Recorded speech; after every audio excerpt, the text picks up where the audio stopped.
I hereby call to order the May 8th public hearing of the City of Prescott Preservation Commission. Members present at this meeting, starting on my right, are Russ Buchanan, DJ Butke, Gary Edelbrock. On my left is Trinity Sheldon. My name is Michael Todd. Also present is our planning manager, George Worley. The mayor has joined us this morning, Mayor Kirkendall. Suzanne Derryberry is our recording secretary, and Kat Moody is our preservation specialist.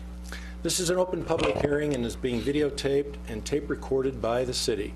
The proceedings are being televised by representatives of the public media, local cable and/or radio stations, and it may also be rebroadcast. The number of commission members present is 5, and it will require 4 votes for a majority.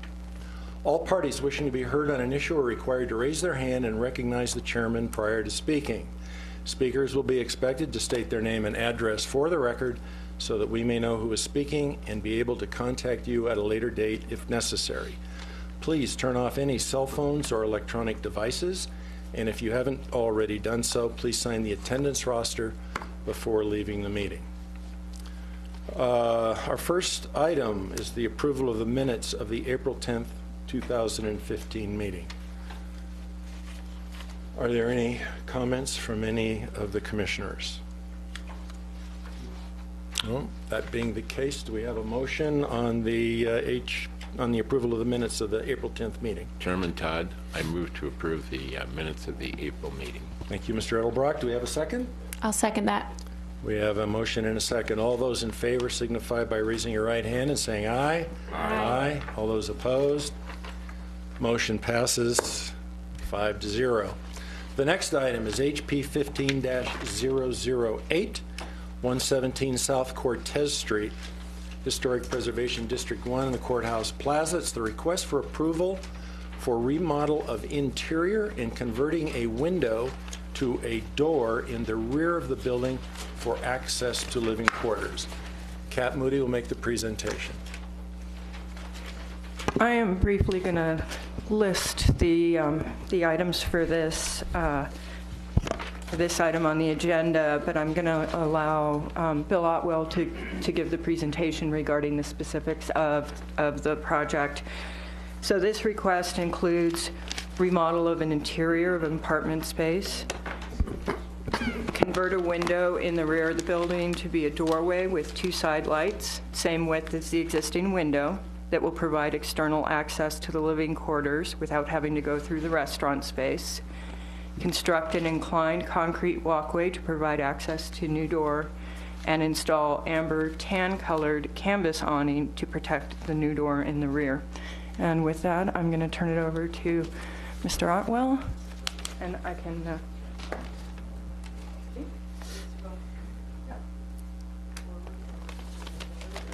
Thank you.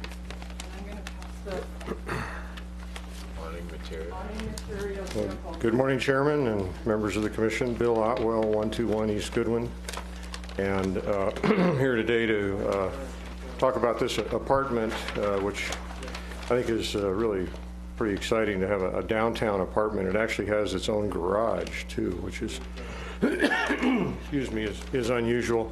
And this is the continuation of the work that Fred Lindquist has commissioned us to do on all of the buildings that are owned by the Annette Williams Trust. Fred is the trustee, and we've been working our way around the plaza. It goes all the way around to the Union Block and then back around to Union Street. And one of the things we've done is we've put fire sprinkler systems in all the buildings as well. So this is a fairly straightforward remodel of the interior, and we're keeping the basic floor plan. We're really not changing it all that much. The major change is we're opening up a door here where an existing window is. So again, the floor plan doesn't change all that much. The access from the garage down into the unit itself as a non-code compliant stairway on that upper right there, and we're we're changing that to a landing and a stairway. We're changing out the fixtures in the restrooms and the kitchen, and a few other minor interior changes. This is a major area of work, and excuse me, this is an existing window. There used to be an evap cooler there in that same location, which is what that opening is above the window. And we are merely adding an awning and removing the windowsill and the bricks below the window, removing the window itself. We're leaving the relieving arch, the wood relieving arch that's directly underneath the brick arch. So that stays in place. And then we're just installing side lights and a door and a little porch with a railing and a step to get down to the parking area.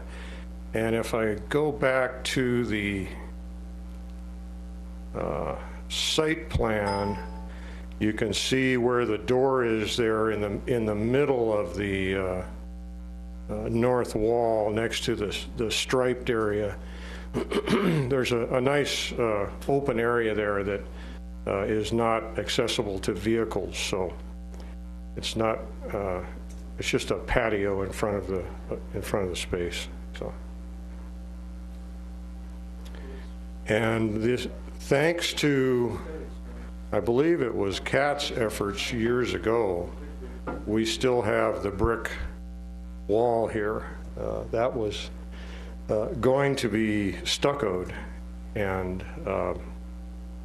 in fact, the contractor had already started to stucco it, and Kat stopped it. So we're fortunate that we still have that brick wall. And we will be cleaning up the brick too. We didn't really show that in the image, but we'll be cleaning up the brick as well. That's it. Thank you, Bill. Are there any comments, questions? Russ? Mr. Otwell, are the bricks the old pressing bricks that are poor structural quality, or are these a newer brick? Oh, we're not, it's the same brick. We're not touching the brick. Right. I was just curious to know if they were good brick. Well, they're Prescott brick. they're Yeah, they are. They're pretty friable, actually. They're not. But you can do something with them. Yeah, they're, you know, normally a masonry wall, you need a minimum of 300 PSI. And for example, sun-dried adobe is about 500 PSI. So you usually have thicker walls. These are probably over 1,000, 1,200 PSI compressive strength. So 4 or 5 times stronger than they need to be to just structurally hold up the wall. But you know, they are a low fire brick. They made a lot of bricks in a hurry out in Chino after the fire of 1900. But they're adequate. And that's actually one of the reasons why we allowed them to maintain the stucco windowsills when I did stop the stucco work that was taking place. Those windowsill bricks were in such bad shape, there was really no way to preserve a windowsill there without allowing them to stucco those. So those were in particularly bad shape, which is why we've ended up with stuccoed windowsills there. The relieving arches over the tops of the windows are a very unusual design.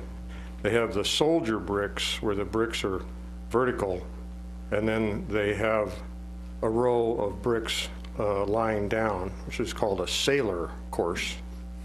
And that's unusual. I've never seen that particular design. I'm not sure why they did that. They didn't really need to do that. Normally just one soldier course is all you need.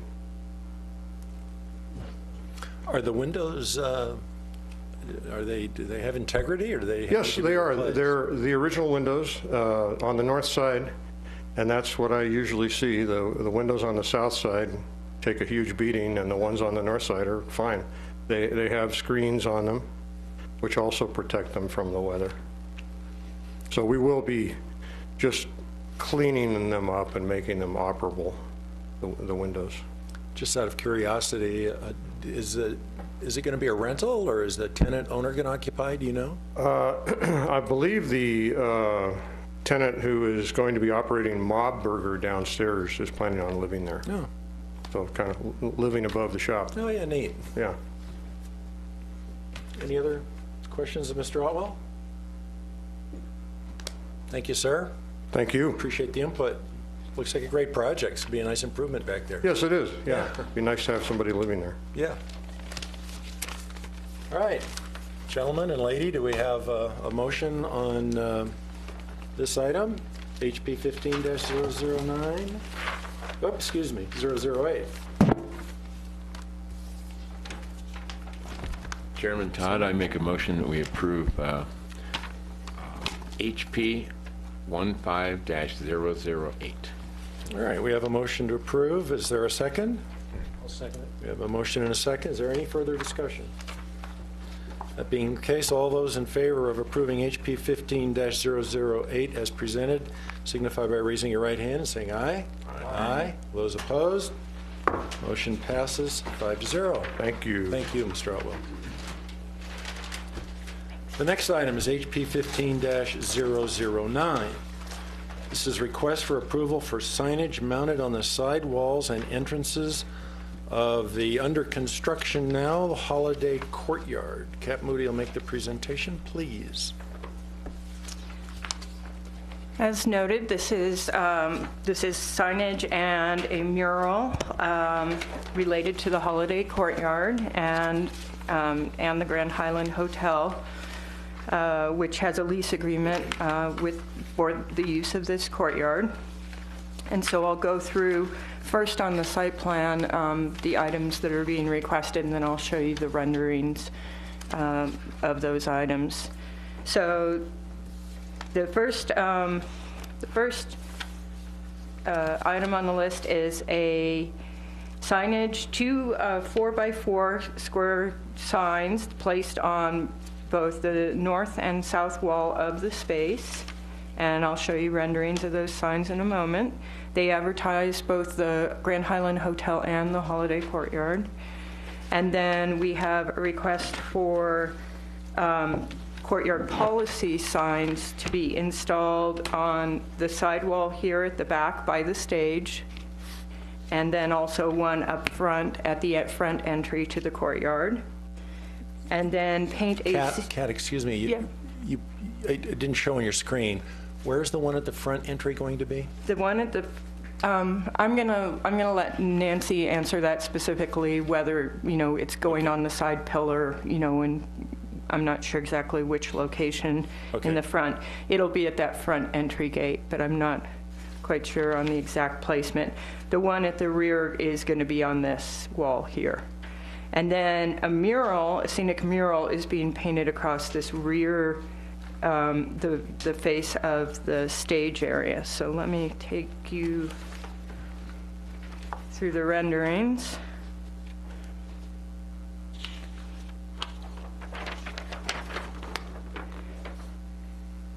This is a depiction of the sign, the 4x4 sign on the south wall of the courtyard space.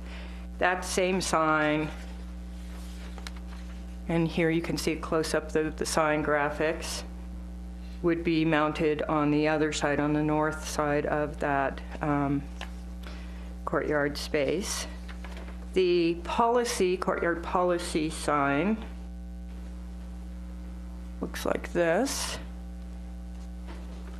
And you can see how it would look in place here on the rendering that shows what it looks like on the side, that angled side wall of the stage. And so the courtyard policies are here, and the Holiday Courtyard Grand Highland Hotel sign is here, and then the mural the mural would be along this back wall here.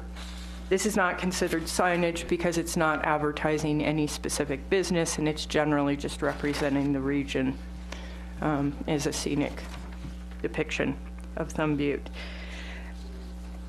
And with that, I'm going to turn it over to discussions and questions from you all, and we can bring Nancy up and she can answer the question regarding the policy sign at the entry. Okay, Nancy, let us go through our questions, and we'll have you come up at the end, so you don't have to go up and down. All right, any comments, questions about the presentation? Yeah, I've got Mr. Chairman, I've got a slight question.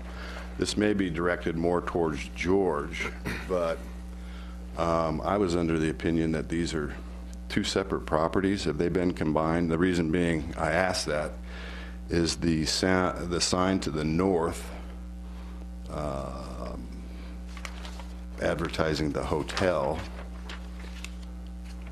might be considered off-site signage.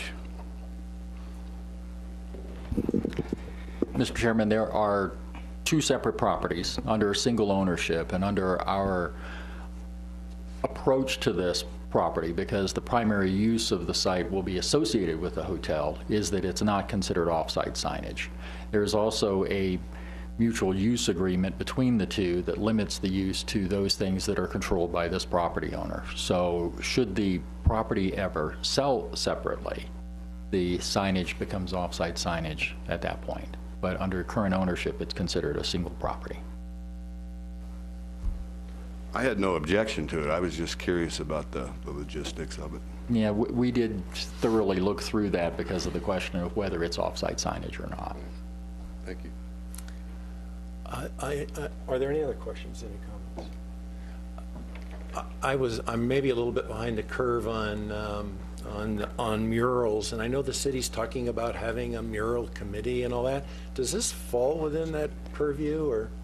And I'm just curious. I like what they're doing. I'm just curious as to where that is. My understanding is the Art in Public Places Committee, which I believe is what it's being called, relates to art on city property. And so this is a mural on private property. Oh, okay. So they would not normally be, even if that body had already been created and was up and running, It's not my applicable. understanding is that they wouldn't be reviewing this type of mural because it is on private property. Okay, thanks for the clarification. The only comment, I like what they're doing, and I do like the mural. I think that's going to be very nice, and I think the quality of the signage is good. My comment had to do with the precise placement of, if I may borrow this, the signages that are up high in the front. And what I did was I looked at this and I thought, well, one of the architects, is that called a is that a pilaster, Trinity? Probably not. That thing sticking out? Don't ask Otwell. He's Otwell's gone. Oh, there he is. What is this feature called, Bill? Well, that's actually a chimney, All right. but it would be a pilaster if it went all the way to the ground. Okay. All right. So in looking at it from the street, it looks like that sign is, kind of jammed to that front corner. And it looked to me that if it was centered between the edge of the chimney and the edge of the face of the building, it would look more appropriately placed. And I walked around the street. It certainly wouldn't restrict the visibility. It's only moving it a couple feet, maybe back. So that was one comment I had. And then I had the same comment on the other side. Yeah, and again, I don't know. There's another device there. Maybe that is a pilaster, but the same thing. If the sign was centered between the front and that other edge, it just would look more appropriately placed, better definition. It looked like some thought was given to it. So that would be my only comment on this presentation. So maybe Nancy, you could come up and address. We can talk about where that front sign would go and whether this is something would be agreeable to you and your husband. I'm Nancy Henson, 813 Black Drive. Thank you. So in relationship to, you're asking the question of if we would be willing to move that or not.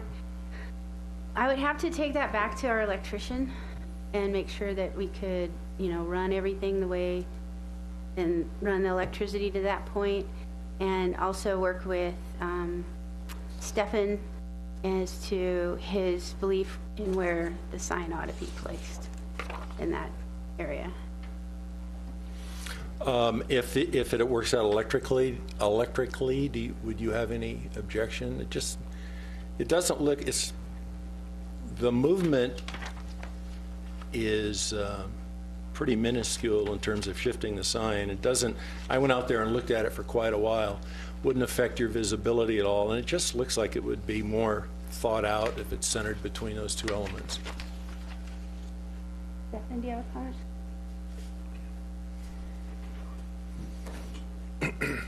Morning. Morning, Stefan. Stefan Markov, 704 East Moeller.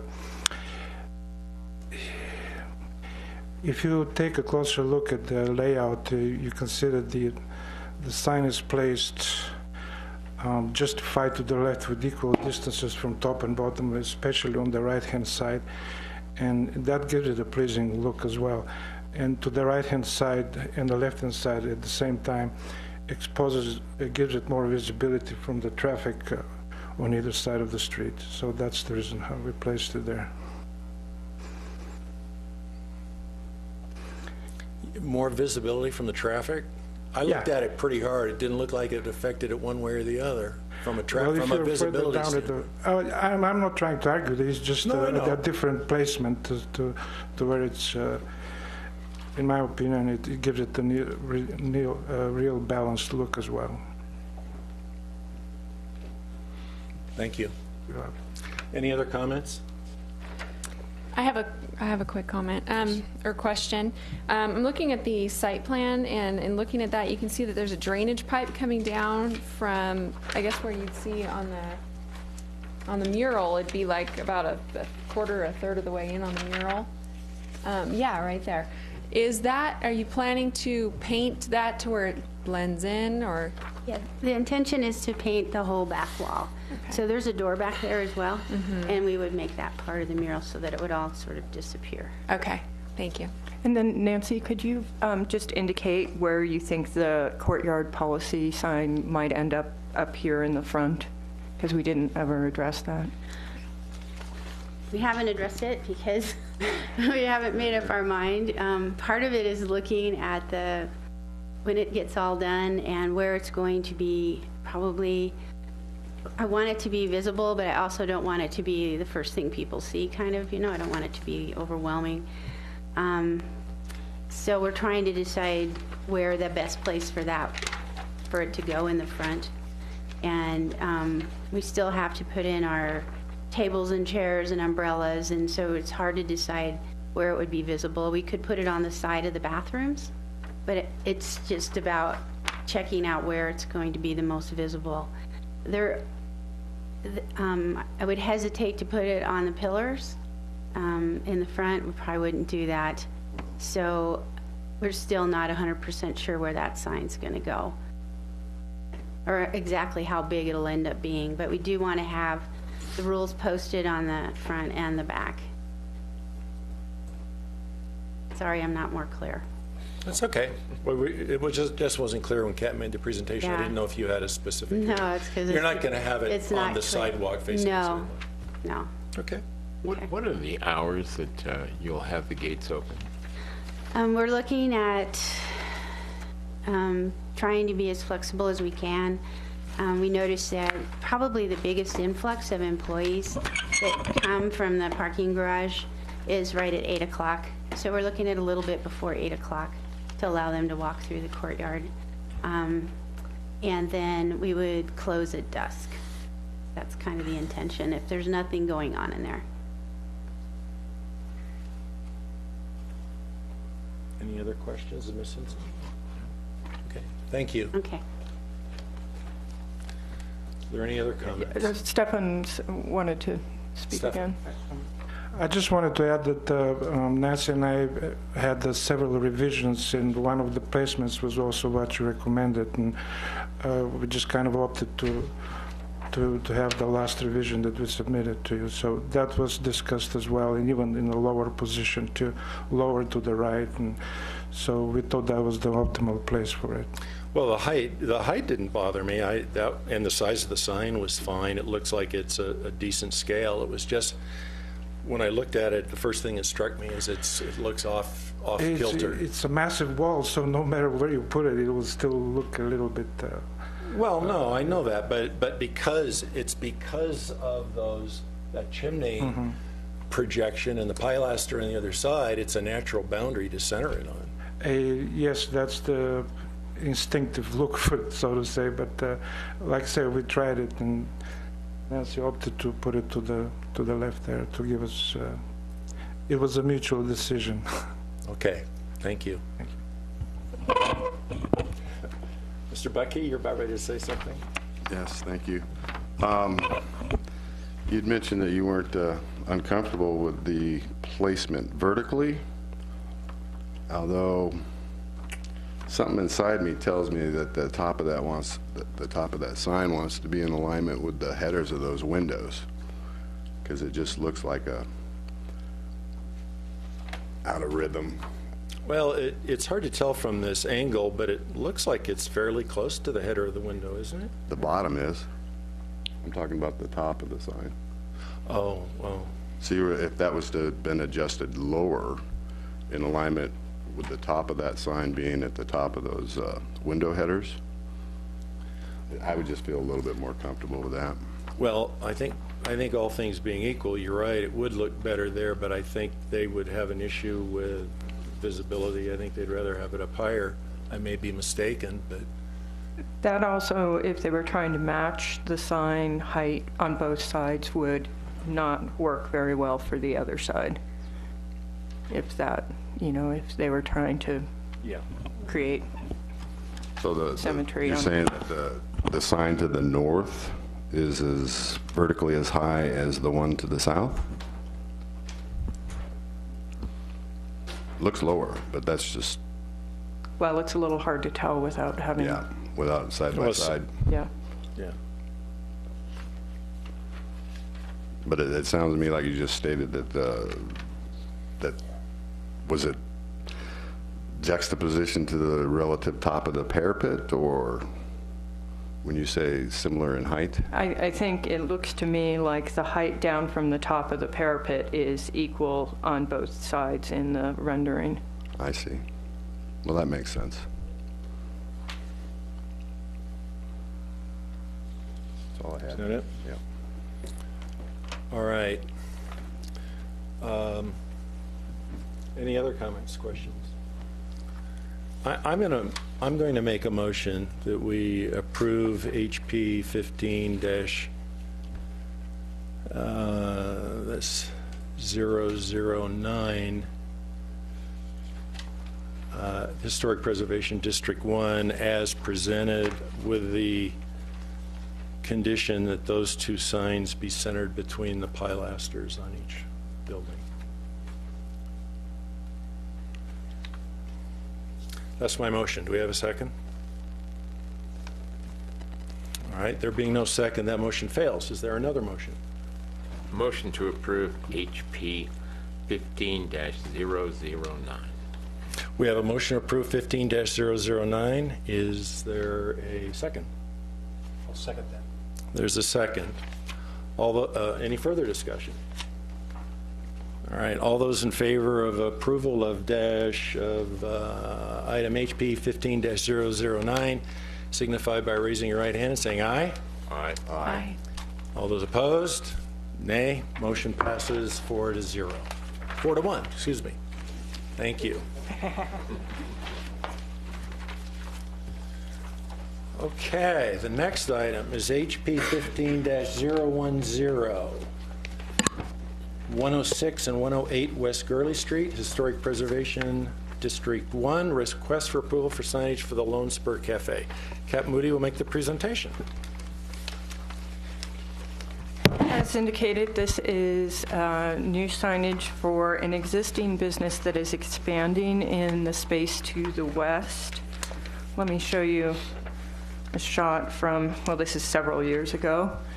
but you can see the Lone Spur Cafe sign here, and this at the time was the Music Cafe, and so this business takes the space between Raskin's Jewelers and what is now Frozen Franny's. The proposal is for this signage, and this is what it would look like in place. And these are individual letters, pan channel letters that are illuminated with a low voltage LEDs, and they're mounted to a custom fabricated bracket. You can see the bracket detail here. Perhaps I can make that a little more visible. There we go. So that this would place the letters across the entire frontage of this business once they've expanded in the space to the west. This business is allotted up to 50 square feet of signage. The total for the letters shown here is 48 square feet, so they're within their 50 square foot of signage. And with that, I will turn it over to you all for discussion. And we do have the sign contractor. Stefan is also the sign contractor for this sign as well. We'll keep Stefan busy today. All right. Are there any comments or questions about the presentation as made by Ms. Moody? No. I have some questions. Mine I'm going to address to Mr. Worley, I think. It's always been confusing how the signs and dimensions and proportions of signage is arrived at. And I know you're the guy who kind of figured this out, so maybe you could enlighten us how this sign got to this configuration. We can do that. I can assure you that animal sacrifices are not involved in that determination. Well, that wouldn't matter. We generally look at the size of a building and at the separations, units within a building, to determine how much signage would be appropriate for them. It's typically a unit frontage measurement that we use to determine the square footage. And for downtown businesses in particular, it's often difficult to determine what unit frontages to use because the buildings blend together so much. In this particular case, while it's a single large building, it is significantly divided interior-wise by a stairway that leads through the center of the structure up to the second floor. And our interpretation was that that effectively split the building at the ground level into two buildings. We have similar situations in other buildings downtown where the upper floors are connected and the lower floors aren't. So in this particular case, we presumed 2 units in each of those lower level buildings, effectively, again, split by the stairwell that leads upstairs. And given our sign code criteria, would have allotted either of those 2 sides 50 square feet for each of the businesses. There is also a provision in our code that would allow for larger signage than that if the unit frontage exceeds that square footage. So there's an automatic allocation of 40 or 50 square feet, depending on the size of the building. And then individual unit frontages that exceed either that 40 or 50 square feet get you additional square footage based on a 1-for-1 ratio, up to a maximum. 100 square feet is a maximum for any building in Prescott for signage, unless it falls under a special category like highway commercial signage or shopping center signage.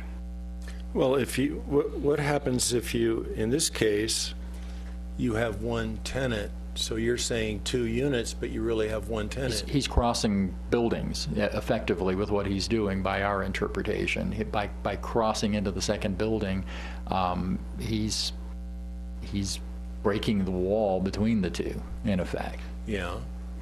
So in your calculations, are you looking at it as 2 units or 1 unit? 2 units. Even though there's one tenant? Correct.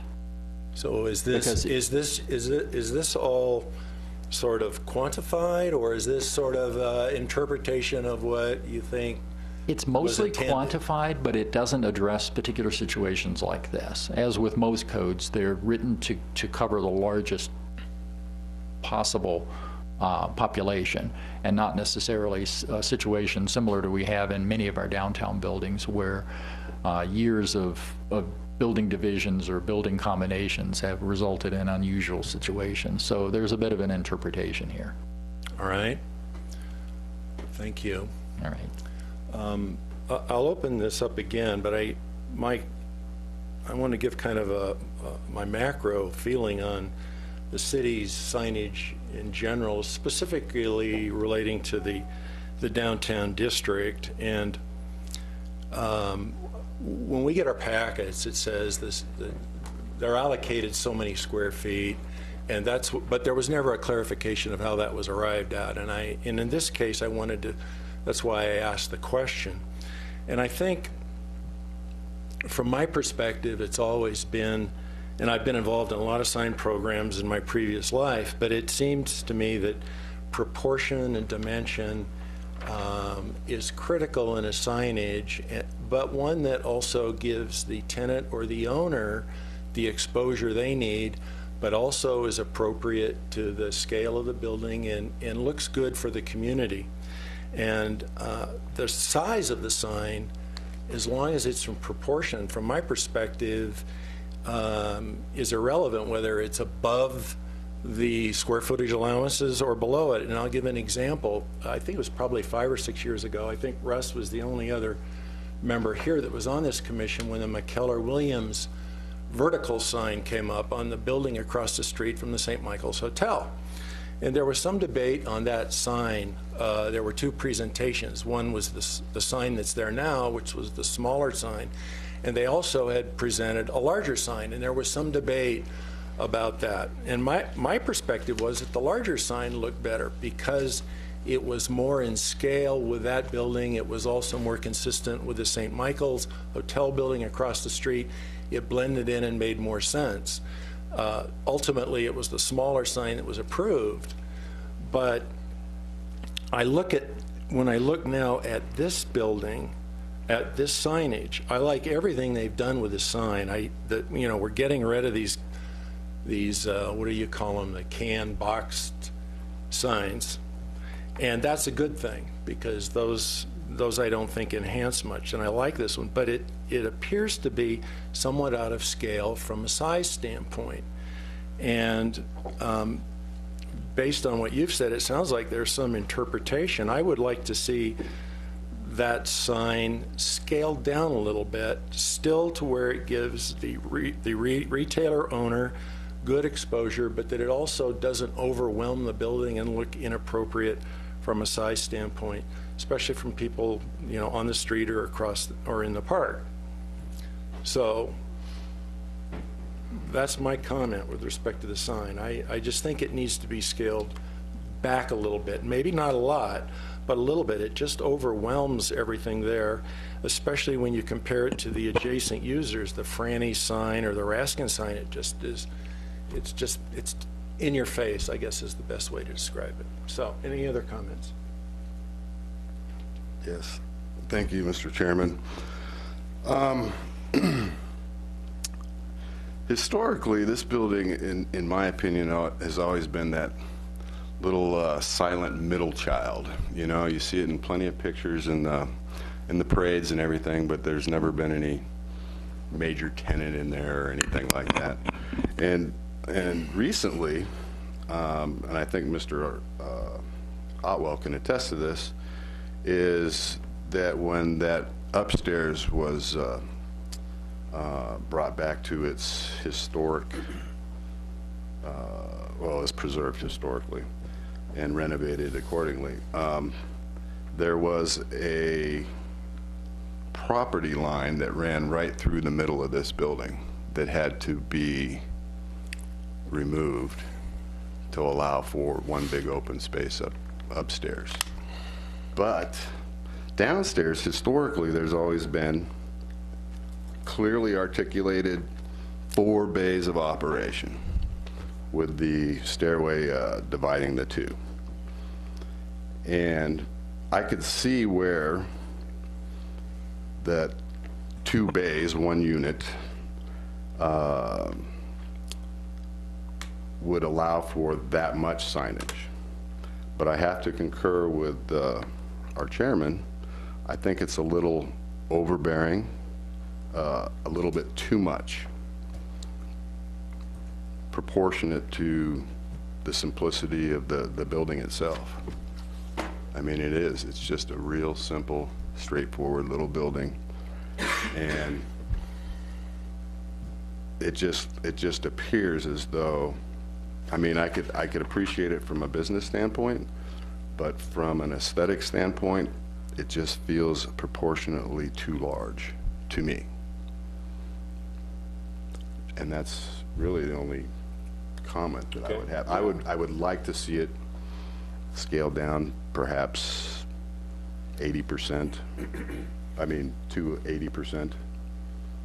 Well, it's a challenge to determine the appropriate scale without doing some iterations. So And seeing it's it hard visually. to pick. It's hard to pick a number. Are there any other questions, Russ? Well, more like a comment, I guess. Yeah. I do agree with. I think I understand your feelings on the sign, and I agree with everything that you said. I think that it appears as though the sign is brightly colored, large block letters, even though they do have a Western style font to them. And it also appears to me that we're renaming the Union building, Yeah. the Union block. And at first glance, that's what people are going to see, which is, like you say, not necessarily bad from a business standpoint. But I think that the sign could be scaled down a bit and maybe add a couple of logos on either side, like a boot with a spur or something like that, and maybe tone down the color. Okay. Any other comments? I have a question. If whomever's doing The applicant, maybe? Could you address it? The question specifically, so you've got this big space. Excuse me. He needs a name and address for Corey Farley, the owner of the Lonesburg Cafe, 106 West Gurley. Thank you. Love the food there. Thank you. By the way, so you've got this big space, you're going to have this expansion, and I've been wondering this since I saw the signs go up, that the building is expanding. You've got 3 doorways across the space. The center one is going to go up to something completely different. That's upstairs. Right. Are you going to maintain one entry in and out of the restaurant going forward? Yes. Okay. From an operational point of view, I only can have one entrance. Otherwise, it's too hard to, as guests come in both doors, to seat them and make sure they're taken care of properly. So we'll use just one of those entrances as an entrance for the restaurant to go to both sides. Okay. Okay. And would it be the entry you're using now? Yes, ma'am. currently? Well, Yes. okay. So in the future, were you planning to put some sort of a signage underneath the awning that would show which entrance to use? Yes. Okay. There will be the existing signage that we already have under the awning. We'll change that signage on the other side so it says Lonesburg Cafe also, but it will indicate to go to the other door. Okay. Understood. And there will also be a sign on the door, the other door, pointing to the one entrance. Okay. 'Cause I feel that I tend to agree with some of my other commissioners here in that the size and the proportion of the sign in relation to the other signs in the area is a little strong.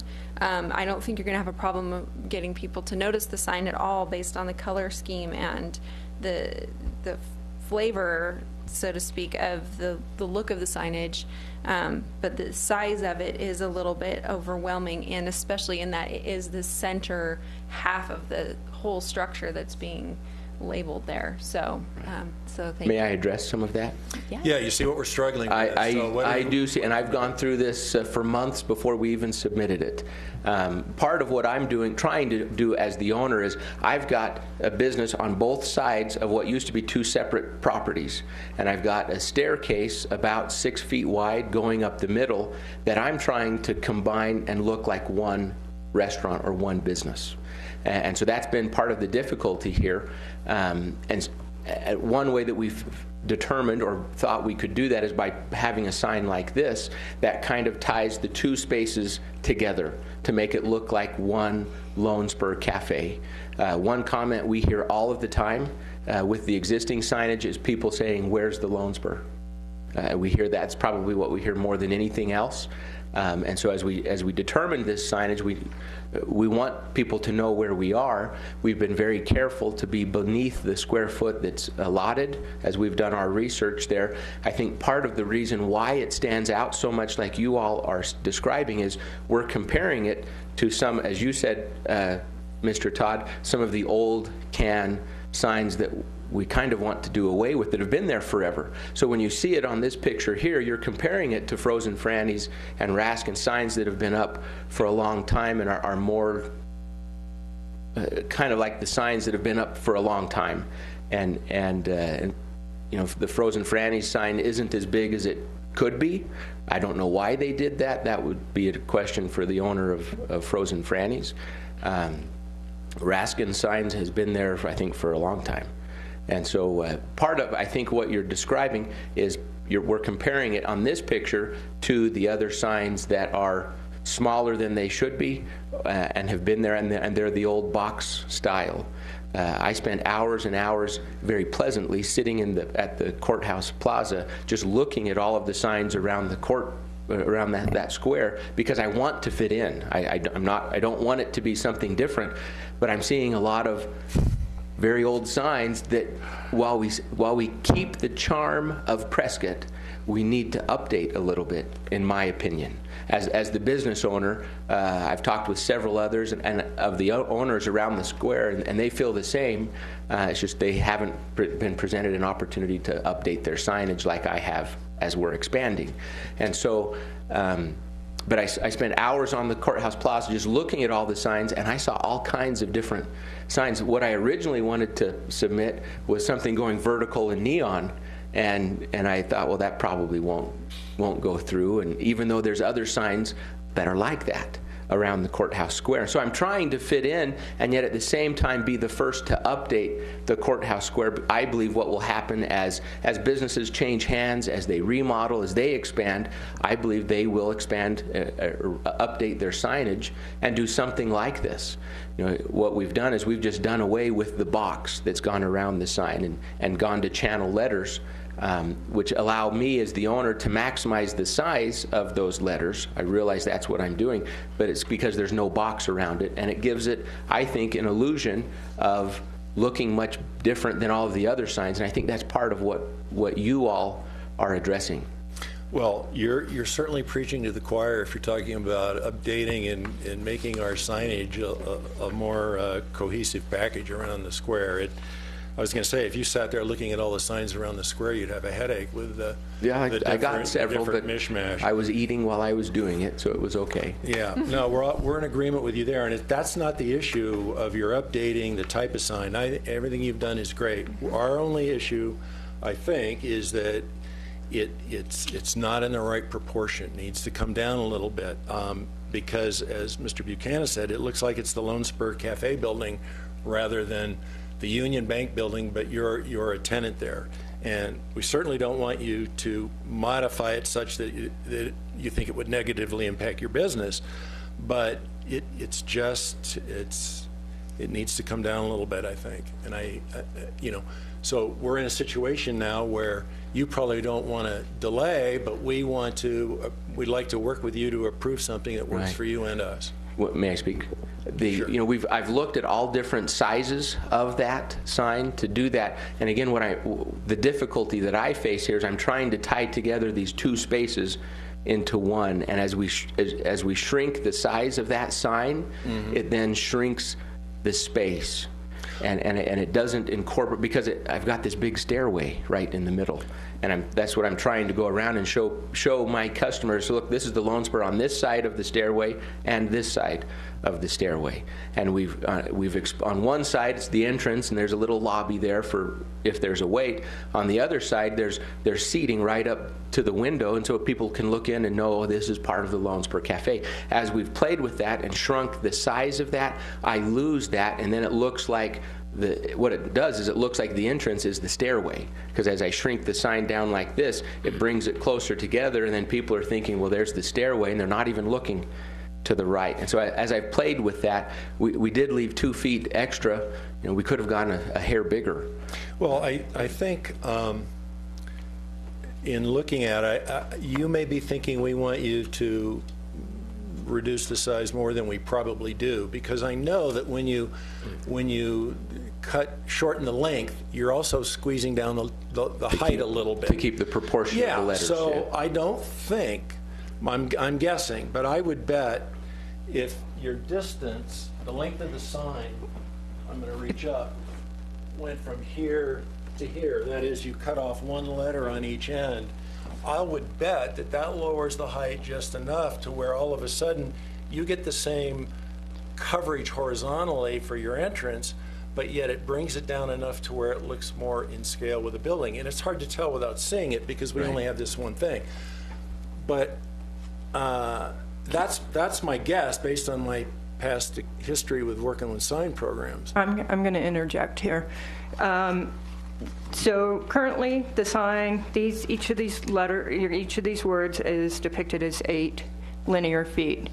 So, for instance, these are just some figures for you to consider. 90% reduction would take it from 24 feet across to 21.6. So you'd be, if you were, say, asking for a reduction of 10%, you would end up going from, instead of 48 feet, it would be 43.2 feet, and you'd be at 21.6 for the measurement instead of 24 across. I'm sorry, it'd go from what to what? Well, it's 24 with these, without not counting the space in between the words, so it's actually probably more than 24, but I just took these dimensions. 90% is 21.6 feet. Okay, so that's essentially, if you reduced it 10%, it would only eliminate the E on Cafe and the L in Lone Star. But obviously you wouldn't eliminate letters, but yes. Give or take, it doesn't reduce that very much. No. Well, you're still getting a span across the both halves of the space, I think. Right. And it would also reduce the height just a little bit of each letter. But I mean, that would be my thought, but the difficulty with that, as I spoke with Stefan, is we obviously, because we're a Western style cafe, we chose that Western font for the signage. And as we shrink it, it has to actually shrink more than that to keep that font in the right proportions and perspective. And so shrinking it down just a little, I have to go more than that, which makes it seem flat, the whole sign. I have to go further than that just to keep that Western font.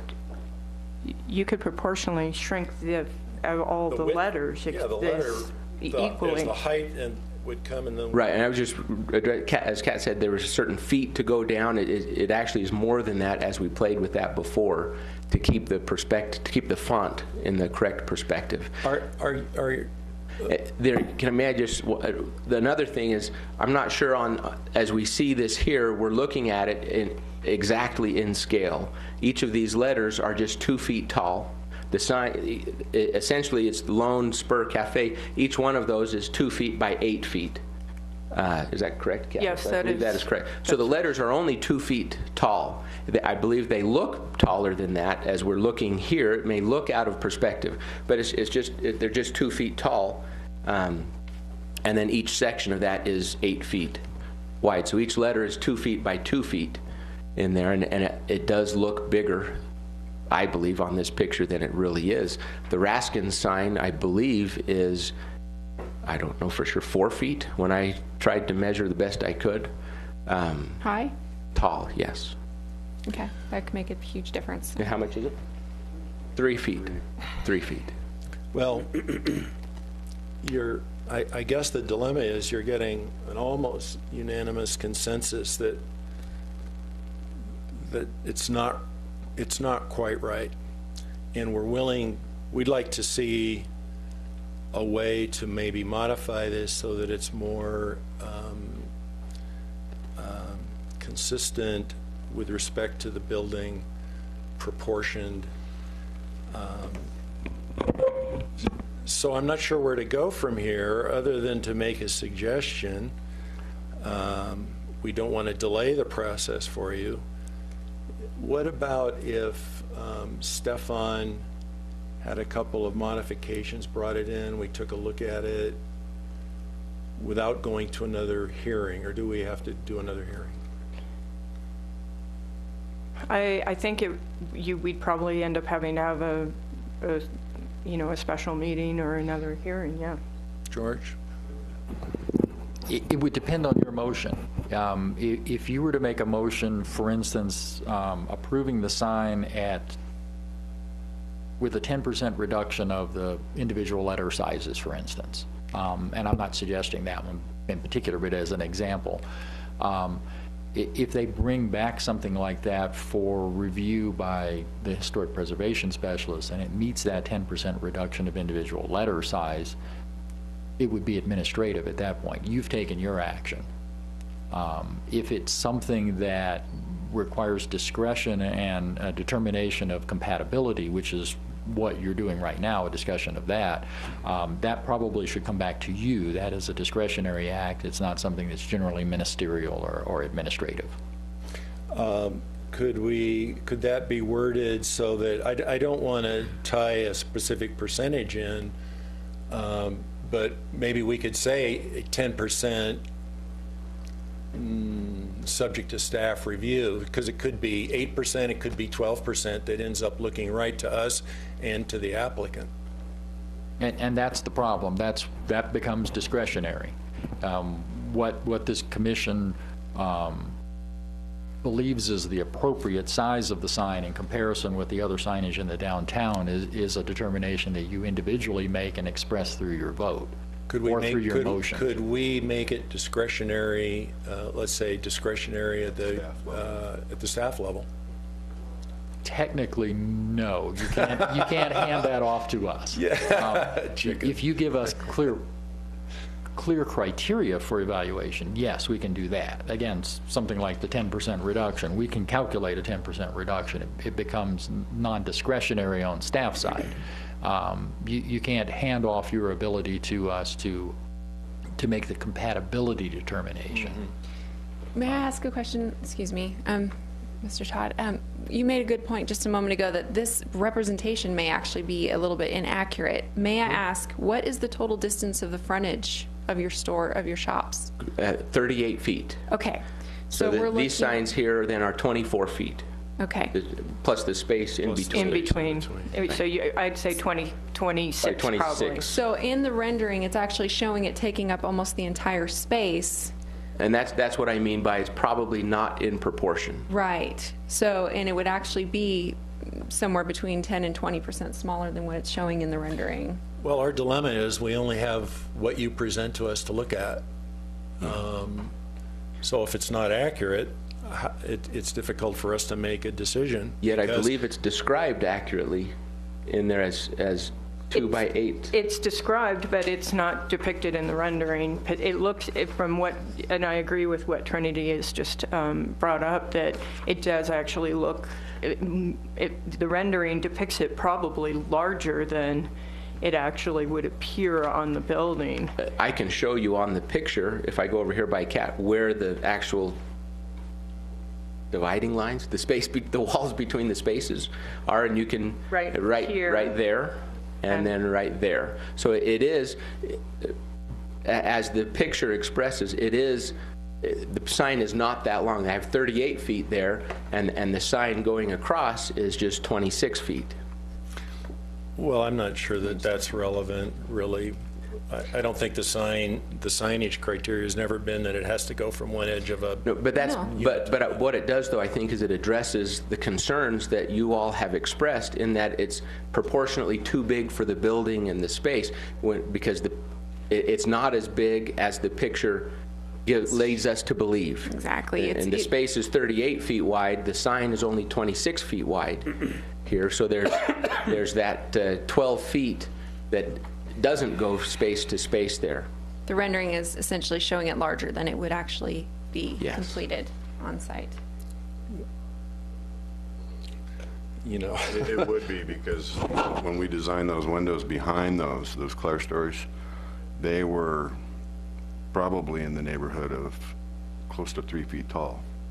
You know, granted, they're deeper in this picture, but, so it does look a little bit large.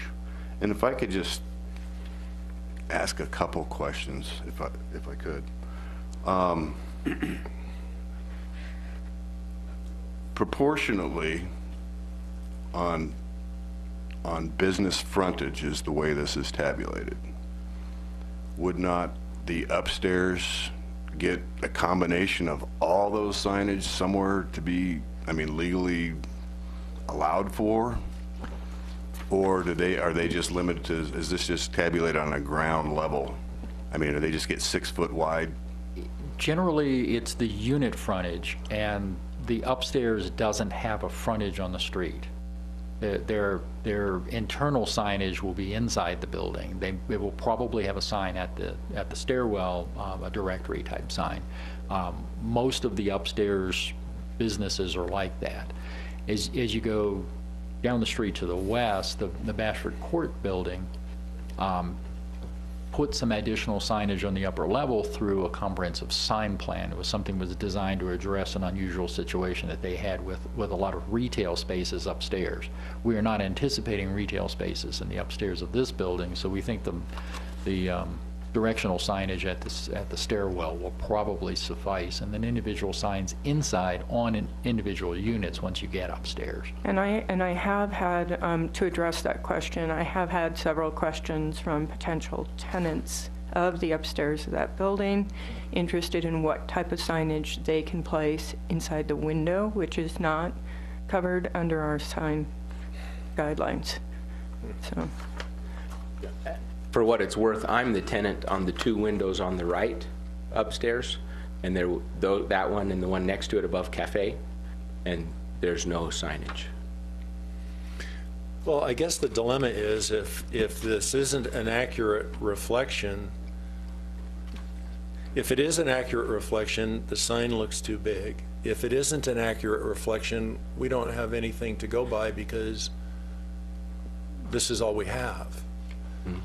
You could potentially look at making a motion that would be contingent on a revised submittal and my verifying that the revised submittal accurately reflects the dimensions that were indicated in the text. And so if you feel that would potentially satisfy the commission, that could be an option where I'm not making an arbitrary decision about that, but I would just be verifying that I've received a revised submittal that accurately depicts the true size of the sign. And then it comes back to the commission, or you're able to make Well, I'm suggesting that as long as it was clear exactly what you were passing the item, making a motion, passing the item with the modification that a revised submittal be submitted and verified by staff to be accurate in its actual dimensions and the rendering, then I could approve it at that point. Yeah, but what if that rendering matched what we're looking at here? Then I wouldn't approve it. Then it would stall. And he'd have to come back. But I think we've pretty accurately determined that this rendering's not to scale based on the linear footage of and the business. windows, as Mr. Butke described. Yeah. So the actual sign is the actual letters are 2 feet tall, and that's 2 feet by 8 with a foot space between each word. Yeah.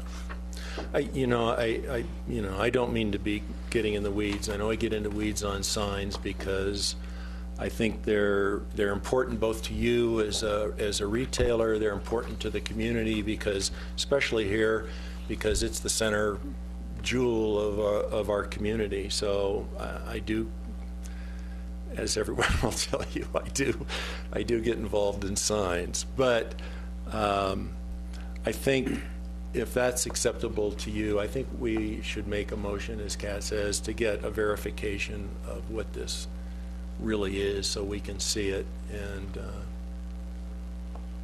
because what we're working with now apparently is not accurate, and that's all we have to go by. And if we look at this, if you're correct and that this is bigger than what it really is, it may be that what you're proposing is fine, but based on these renderings, it doesn't look right. I mean, everybody... And we all can see that, I believe. Yeah, okay. So it is important that you be clear in any motion that you're approving the dimensions as shown on the submittal and as noted in the staff report. So you would be approving the sign with the dimensions, and then with the condition that staff reviews and approves dimensions in a rendering that accurately show that on the site. Well, but I don't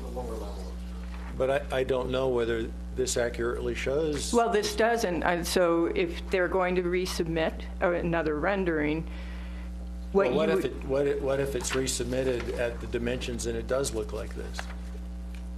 Well, that's not an accurate rendering. We're saying we don't think it does, but we're not. Yes. I'm not convinced that that's true. I think what we're doing is, based on what you all are saying, is the sign looks too big for the space, and what I think we've all determined is that the picture that you have, the sign looks bigger than it really is. The sign is that 2 foot by 8 foot for each letter. And so, Kat, are you saying if that's approved? You need to, in your motion, say, approve the dimensions as submitted. Yeah. And I think that way it's very clear that that's what you would be approving, conditional to staff's acceptance of a revised rendering. Mr. Farley, I have a question for you. I think he was going to speak.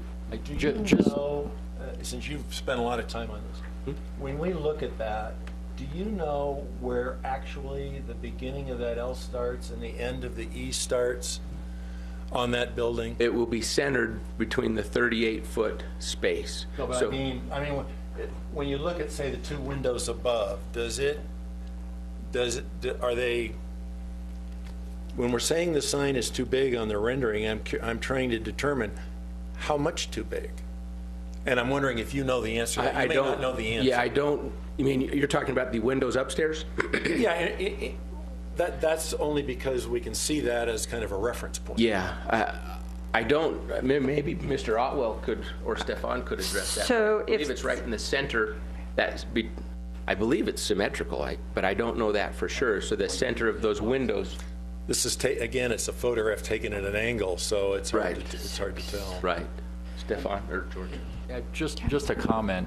While the photo renderings are extremely helpful for you, we don't want them with the sign permit. We want dimension drawings. So we don't care what the rendering looks like when it comes in for the actual permit. Our concern is that the letter height, letter width, and the spacing that's shown on this drawing and what you're going to approve is what we get for permit drawing. So one of the problems we run into with photo renderings is the buildings are always at an angle of some kind, whether it's sideways or up, and the rendering is to give you a general idea but not a specific. So we don't use them, we use a dimension drawing. So this is to answer your question, I'm doing some quick math. This is shown at 36 feet wide right now, approximately. The letters? The full, from the L to the E is shown approximately 36 feet wide, and in actuality, it would be 26 feet wide.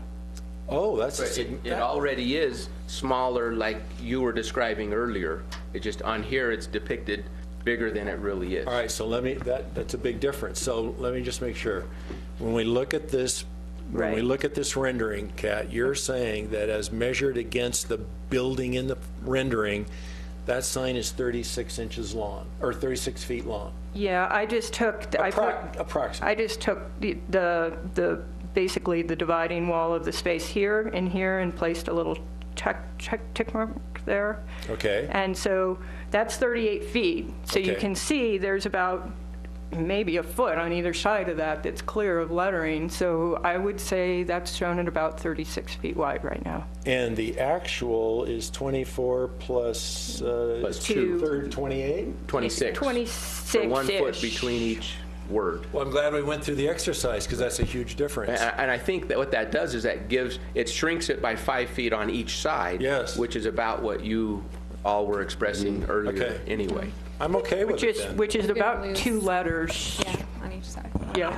2 letters. Okay, well, I'm glad we went through the exercise. Well, because and the benefit to me is then I don't have to shrink it and keep that font in perspective, which makes it look flat. Then, which is why I'm. No, our whole thing was that it just looks in scale with the building, looks good to the community and works for you. Right. We weren't trying to make you do something that, would be bad, but, I mean, that clarifies that.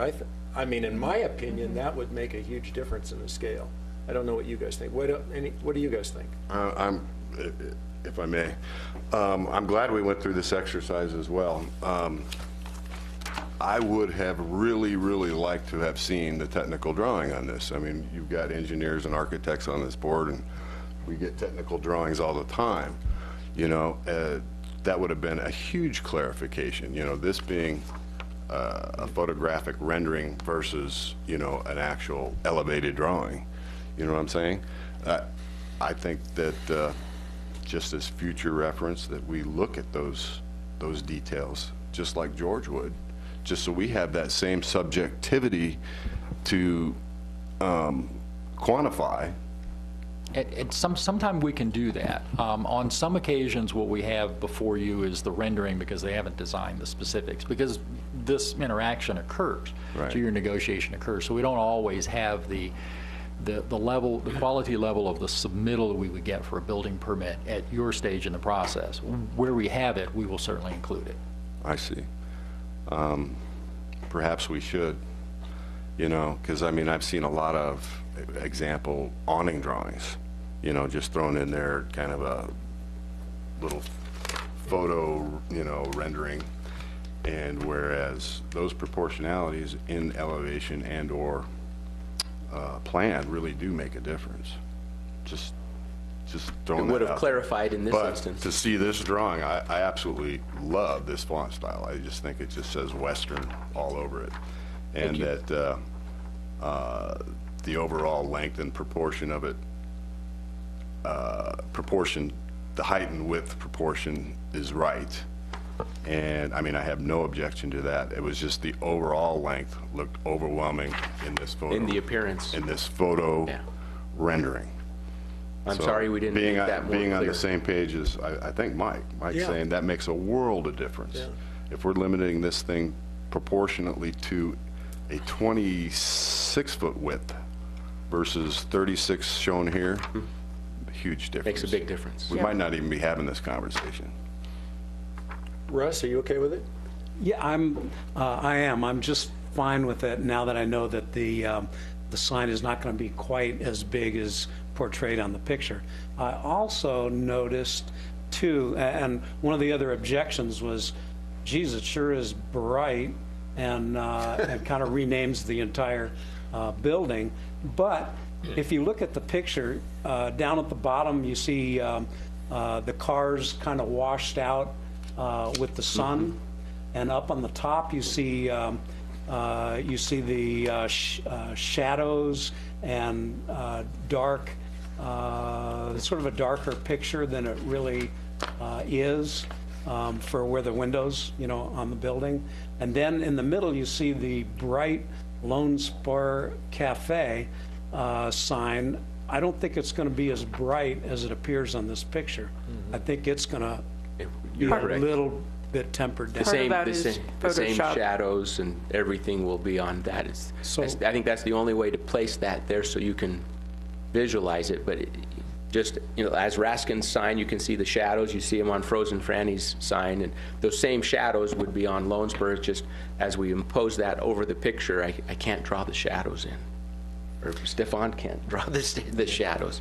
Yeah, but part so it's of not that that's the bright. mock-up. Will the face of the letters be glossy, satin, flat? The face is actually satin finish. Satin It's finish? trim material. Perfect. I would like to add,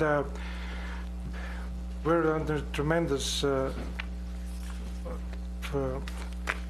shall I put it, we're pressed for time, and I submitted this about 5 minutes before 5 o'clock for Kat. And so before her vacation, and I just threw in the rendering there for proportionate to show how the sign will look like compared to the rest of the signage, and I kind of judged the height of Raskins, which is 3 feet, and put it in there. So I'm in agreement that it's a little bit over-exaggerated. So. Well, and Stefan, I know you were in a rush to do that, but you bring us a lot of presentations in the town, so just keep in mind, that's what we're looking at. So I'll be the first to say, yes, I'll do it.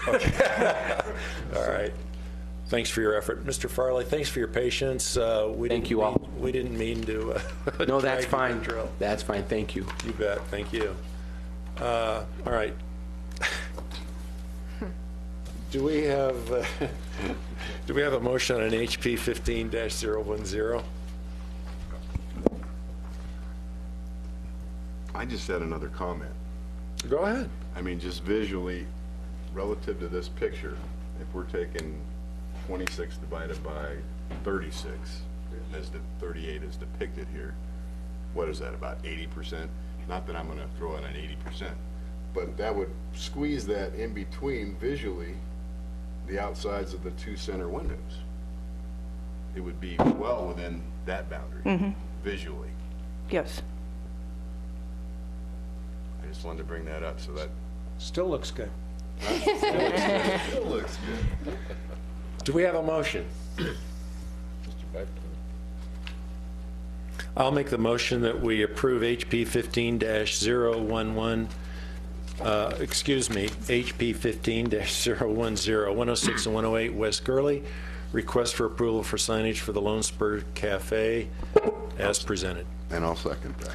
We have a motion, we have a second. Is there any further discussion? I request that you include in your motion the dimensions so that, because this part of the presentation as presented is not accurate. Okay. Only this portion of, we need some mention of the dimensions as stated.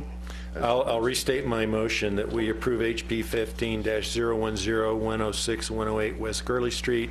Request for approval for signage for the Lone Spurs Cafe, that the dimensions, total length of the signage will be 24 feet from, not including the space in between the 2 words, and that the letters, channel letters, be 2 feet high.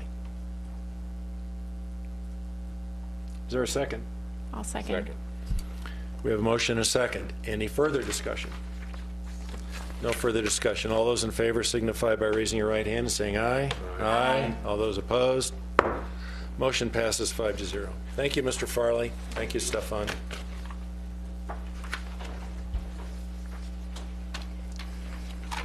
Thank you.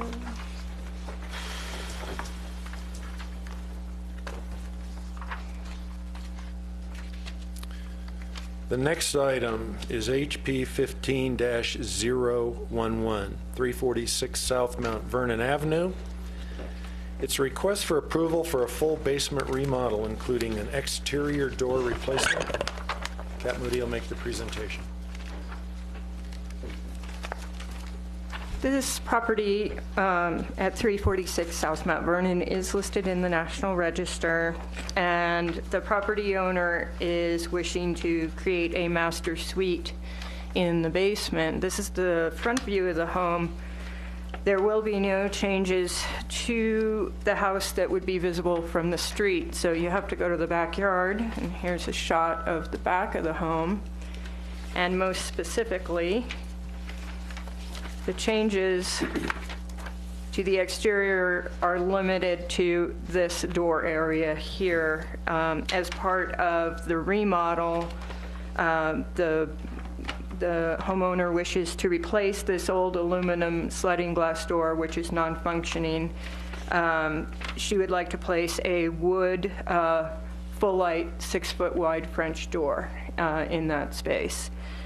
And You have copies of the floor plan, which really just shows some of the improvements, and these are all interior, but the only exterior change we have is this shown right here, which is the new French door. So that's currently a slider, and that will be a full light, 6-foot wide French door.